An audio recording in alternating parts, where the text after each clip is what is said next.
সালামু আলাইকুম।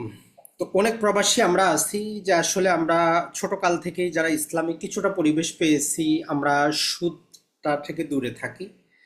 তো আসলে বর্তমান বিশ্ব বাস্তবতায় 100% কিন্তু আমরা দূরে থাকতে পারি না সুদ থেকে। তো ওই জন্য আমরা ট্রাই করি সরাসরি যে জিনিসটা সুদের সাথে কানেক্টেড সেটা থেকে বিরত থাকতে। না হলে দেখেন বাংলাদেশে যত রাস্তাঘাট স্কুল কালভার্ট সরকারি অনুদান যা কিছু আছে সব সুদের উপরই চলে। আপনি যদি চান যে 100% সুদ মুক্ত থাকবেন, বিশ্বের এমন কোনো জায়গা নেই যেখানে আপনি থাকতে পারবেন। আপনার যে এই চলাচলের রাস্তাটা সুদের টাকা তৈরি, ব্রিজটা সুদের টাকা তৈরি, এই যে এখন তো ইমাম সাহেবদের বেতনও দেওয়া হচ্ছে সুদের টাকায়। যদিও বাংলাদেশে নামমাত্র কিছু ইসলামিক ব্যাংক আছে। তো যাই হোক, আমরা ধরে নিলাম যে ওনারা ইসলামিক প্রিন্সিপাল অনুসরণ করে। এখন করুক বা না করুক, একজন ব্যক্তি হিসাবে আপনি যদি চান যে কিভাবে ইসলামিক পন্থায় আপনি একটা পেসিভ ইনকাম তৈরি করতে পারেন, একদম পিওর ইসলামিক।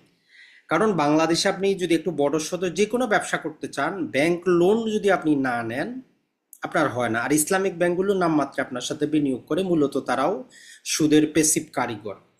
তো এই জন্য এক নাম্বার, আমি পার্সোনালি যেটা মনে করি, যদি আপনার অঞ্চলে কৃষি আবাদ হয়, বিশেষত উত্তরবঙ্গে রংপুর, রাজশাহী, বগুড়া, ঠাকুরগাঁও, পঞ্চগড়ের দিকে হয়, আপনি যে কাজটা করতে পারেন সেটা হচ্ছে যে যেখানে আবাদ হয় আপনি কৃষি জমি ক্রয় করে নিতে পারেন।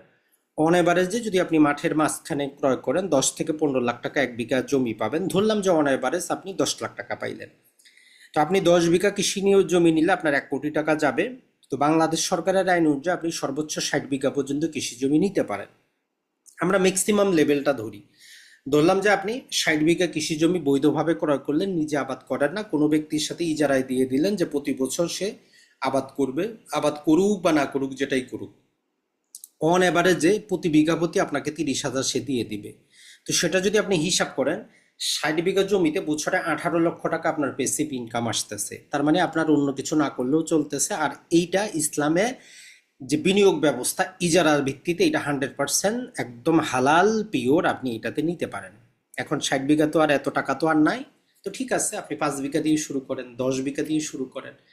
আপনি একদম মাঠের মাঝখানে নেওয়ার চেষ্টা করেন, না হলে রাস্তার পাশে জমির দাম অনেক। তো এইটা একটা আপনার মাথায় থাকতে পারে যে আমি যদি এই পরিমাণ ল্যান্ড নিতে পারি, তাহলে আমি যে ইসলামিক জীবন ব্যবস্থাটা চাচ্ছি সেটা কিছুটা আমি ট্রাই করতে পারবো।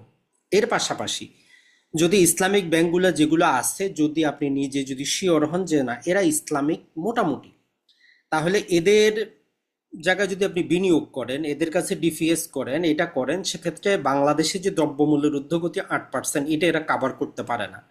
ইসলামিক ব্যাংকের ওয়েবসাইট থেকে যদি আপনি যান, এদের যদি আপনি মুনাফার হারটা যদি একটু দেখার চেষ্টা করেন, আপনি অবাক যাবেন যে এদের মুনাফার হার আর দ্রব্যমূল্যের ঊর্ধ্বগতি তার চাইতে ডবল। মানে ইসলামিক ব্যাংকগুলা যদি আমরা দেখি, ইসলামিক ব্যাংক বিডি আমরা লিখলাম, যে কোনো ব্যাংকের ওয়েবসাইটে গিয়ে আপনি যেটা করতে পারবেন যে এই সমস্ত ব্যাংকের তাদের যে সুদের হার আছে, লাভ্যাংশ আছে, সেগুলো আপনি যাবতীয় কিছু কিন্তু দেখতে পারবেন। তো ইসলামিক ব্যাংকের ওয়েবসাইটে যাওয়ার আগে তারা আই ব্যাংকিং দেখায়, এটা হচ্ছে সবচেয়ে বড় সমস্যা। অনেকে এটাকে বর্তমানে খুব ভণ্ড প্রকৃতির ব্যাংক বলেন। পত্রিকা একটা দিচ্ছে যে তারা কিছু তথ্য গোপন করেছে।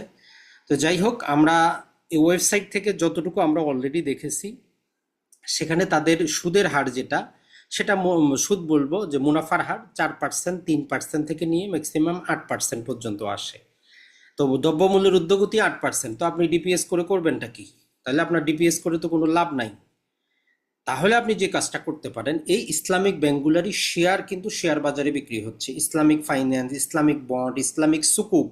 সরকার তো এখন বাংলাদেশটাকে ইসলামিক করার জন্য ওই যে নোয়াখালী অঞ্চলে রাস্তাঘাট উন্নয়ন করবে, ডিসেম্বরের মধ্যে তারা সুকুক ছাড়বে। আপনি চাইলে ওই সুকুক নিতে পারেন। অথবা আপনি এই যে শাহজালাল ইসলামিক ব্যাংক আছে, এদের শেয়ারটা আপনি করা করতে পারেন। 5,000 টাকা ডিপিএস করতেন, ওই 5,000 টাকার আপনি শেয়ার কিনেন, ইসলামিক ব্যাংকেরও কিনেন, শাহজালাল ইসলামিক ব্যাংকেরও কিনেন। আল আরাফাটা আছে, এটা তো বর্তমানে ওইটাও একটু ক্ষতিগ্রস্ত। বাকি 5টা তো বর্তমানে বাংলাদেশ ব্যাংক ওইটাকে নাচানাচি করতেছে সারা দেশের গ্রাহকদেরকে মেরে। আর ওই কর্মচারী কর্মকর্তাদের বেতন কিন্তু দিচ্ছে। আমার নিজেরও আলারা যে ফার্স্ট সিকিউরিটিতে আছে, মোটামুটি 2 লাখ টাকার কমে জমা আছে, আটকে আছে। আমার দরকার, আমি কিন্তু উঠাইতে পারতেছি না, কিন্তু কর্মকর্তা কর্মচারীরা ঠিকই বেতন পাচ্ছে। তো বাংলাদেশ ব্যাংকের এই নটাঙ্কিগুলো তাদের বন্ধ করা দরকার। শেয়ার বাজারে তাদের শেয়ারটা এখনো বিক্রি হচ্ছে 1 টাকা 8 আনা 4 আনায়। বাংলাদেশ ব্যাংকের উচিত ছিল এদের বেতন ভাতা বন্ধ করে দেওয়া। যেহেতু আপনি গ্রাহককে টাকা দিতে পারবেন না, আপনি কেন তাদেরকে বেতন ভাতা দিবেন? শেয়ার বাজারে তার শেয়ারটা স্থগিত করেন। কিছু কিন্তু করবে না।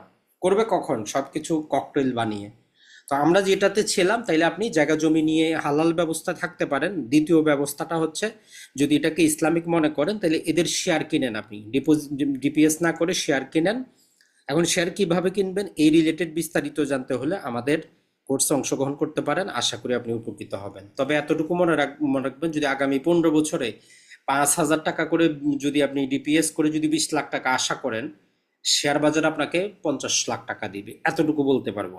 যদি ইসলামী ব্যাংকের ডিপিএস আগামী 15 বছরে আপনারা 20 লাখ টাকা দেয়, সমপরিমাণ টাকা যদি আপনি শেয়ার বাজারে ইসলামী ব্যাংকেরই শেয়ার কিনেন, ওই ব্যাংকেরই শেয়ার কিনেন, আপনার 50 লাখ টাকা দিবে। এতটুকু আপনি বুঝতে পারেন। এখন কিভাবে দিবে কিভাবে দিবে না, এটার জন্য আপনাকে একটু পড়াশোনা করতে হবে।